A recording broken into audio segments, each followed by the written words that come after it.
The National Weather Service in Memphis has issued a tornado warning for northern Chester County and southwest Tennessee, west central Henderson County and southwest Tennessee, until 10 a.m. Central Daylight Time.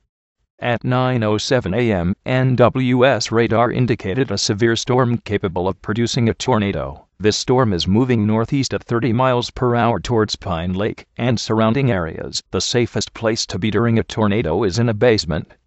Get under a workbench or other piece of sturdy furniture. Abandon mobile homes for more substantial shelter.